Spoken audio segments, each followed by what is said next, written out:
মা বাবা যদি কোনো গালাগালি করে মা বাবার কথা রাগ করবা না, মা বাবার উপরে কোনো জবাব দিবা না। কোন বান্দা যদি তার মার দিকে যদি নিষ্ঠ দিকে ভালো মনের দিকে যদি একবার করে তাকায়, আল্লাহ রব্বুল আলামিন তার আমল নামে একটা কবুল ওয়াজিব নেকি তার আমল নামে লিখে দেয়। সুবহানাল্লাহ। সাহাবা আরজ করলেন, ইয়া রাসূলুল্লাহ, ইয়া হাবিবাল্লাহ। আল্লাহ পাক রব্বুল আলামিন বললেন, সাহাবা আরজ করলেন, আমরা যদি মা বাবার দিকে যদি ভালো মনে দৃষ্টি করে বারবার তাকাই, তাহলে কি বারবার কবুল হোসেন নাকি আমাদের আমল নামে লিখে যাবেন। আমার নবী সাল্লাল্লাহু আলাইহি সাল্লাম বললেন, হ্যাঁ, কোন বান্দা যদি তার মার দিকে ভালো মনে ভালো দৃষ্টি দিকে মার দিকে যদি বারবার তাকায়, তাহলে আল্লাহ পাক রব্বুল আলামিন তার কবুল তার আমল না তার জন্য কবুল লিখে তার আমল নামায় লিখে দিবেন। কোন সন্তান যদি তার মা বাবার কথা কোন চিন্তা করে যে আমি আমার মা বাবাকে কি খাওয়াবো, মা বাবাকে কি পড়াবো, মা বাবাকে কেমন করে আদর করবো যত্ন করবো, এই কথা ভাবতে ভাবতে কোন সন্তান যদি তার সারা রাত্র যদি এই কথা ভাবতে ভাবতে কাটিয়ে দিতে পারে, আল্লাহ পাক রব্বুল আলামিন তার জন্য 2টি বেহেশতের দরজা খুলে দিবেন। সুবহানাল্লাহ। একদিন এক মৌলভী সাহেব উনি বললেন, মা আমি হজ করতে যাব, প্রত্যেকবার হজের মৌসুম আসে আমি হজ করতে যাব। মা বলে, বাবা তুমি যদি আমার একা করে দিয়ে যাও, আমি বুড়ো মানুষটা আমি কোথায় থাকবো, আমি কার কাছে থাকবো, আমি যখন মরবো তারপরে তুমি যাও রে বাবা।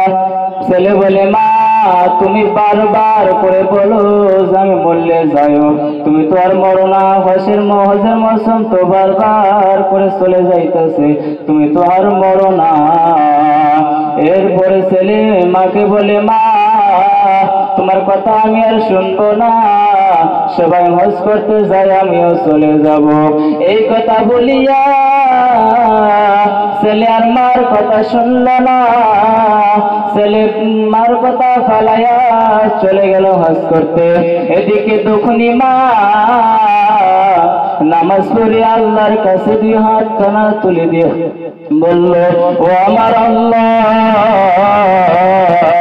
যেমন করে আমার ছেলে আমাকে ফেলে ছেড়ে গেল, আল্লাহ আমাকে বিপদে ফেলে ছুঁয়ে গেল, আল্লাহ তুমি তেমন করিয়া আমার ছেলেকে রাস্তার মধ্যে একটা বিপদ একটা বিপদে ফালাইয়া দিও। এই কথা বলল, ছেলে তো দিক দিয়ে যাইতেছে আর যাইতেছে। এই মৌলভী সাহেব যেতে যেতে বিকাল হয়ে গেলেন। মৌলভী সাহেব একটা মসজিদ দেখে নিলেন, ভালো একটা মসজিদ দেখে নিয়ে এশার নামাজ পড়লেন। এশার নামাজের পরে মৌলভী সাহেব আরাম করতে লাগলেন। এদিক দিয়ে আরাম করতে করতে রাতে 3টের মতো বেজে গেল।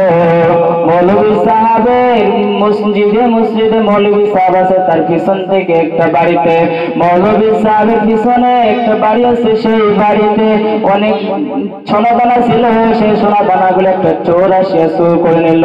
এদিকে গ্রামের মানুষ সবাই জেনে গেল।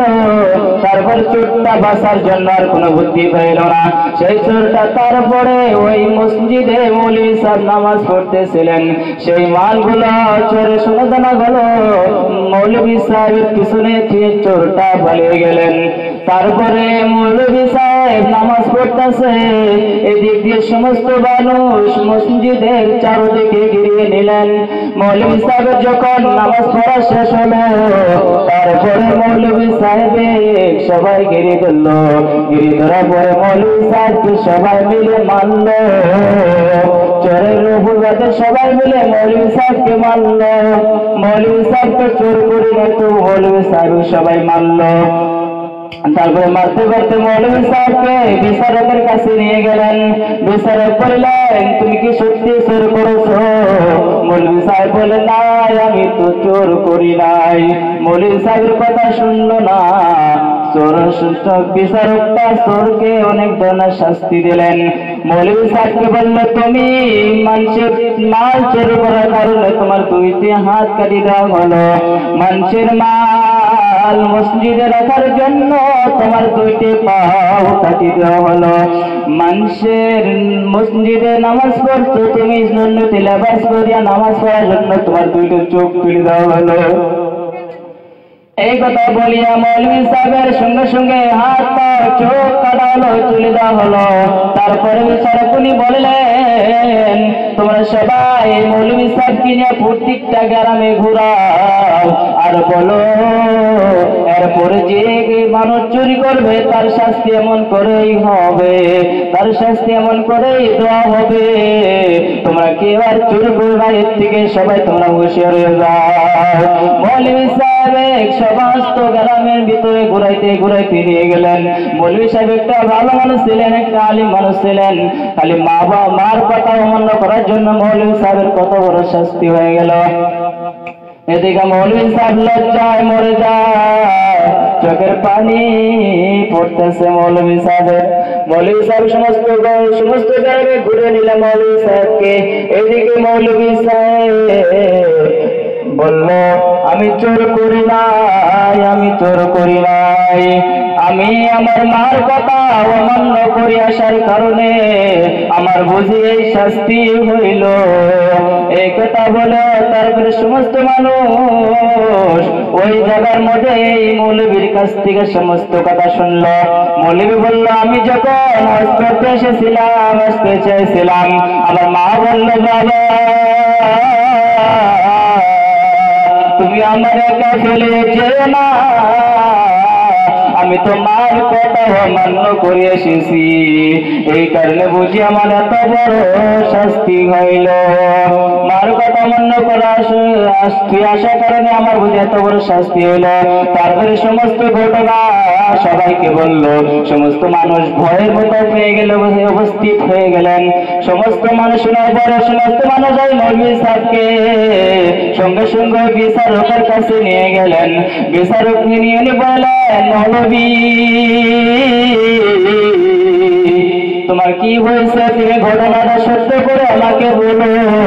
তারপর মৌলভী সাহেব সমস্ত ঘটনাটা ওই বিচারককে বললেন যে আমি আমার মার কথা অমান্য করার কারণে বুঝি আমার এত বড় শাস্তি হইল। আমার মার কথা অমান্য করেছি আমি। মা বলল, বাবা তুমি আমার একা ফেলে যাও না, আমি তোমার কথা মানিনি, আমি চলে এসেছি। তারপরে মৌলভী সাহেব সমস্ত একে সমস্ত ঘটনা বলল বিচারকের কাছে। বিচারক আর সবার কাছে মাপ চাইল।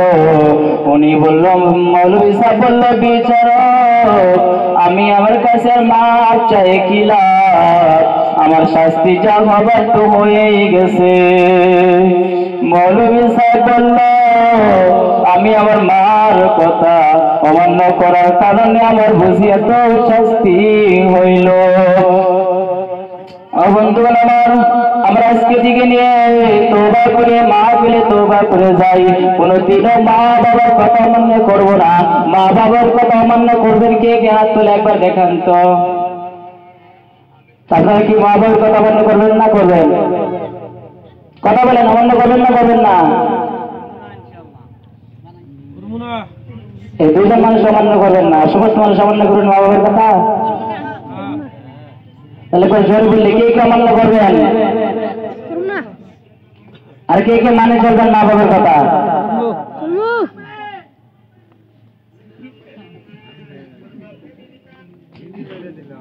মা বাবার কথা কোনোদিন অমান্য করব না। মা বাবার কথা অমান্য করলে আমাদের ভয়ঙ্কর শাস্তি হবে। মা বাবার কথা অমান্য কে কে করবো না সবাই তো বললেন। তাহলে আজকে থেকে সবাই নিয়ত করে নেব, আমরা আজকে থেকে তার কোনোদিনও মা বাবার কথা অমান্য করব না। মা বাবার কথা সবাই শুনবো। আমি আপনাদের সামনে যে দেশের কথা বললাম যদি কোনো ভুল হয়ে থাকে আপনারা আমাকে সবাই ছোট ভাই হিসেবে মাফ করে দিবেন। ওয়া আখিরু দাওয়ানা আলহামদুলিল্লাহি রাব্বিল আলামিন।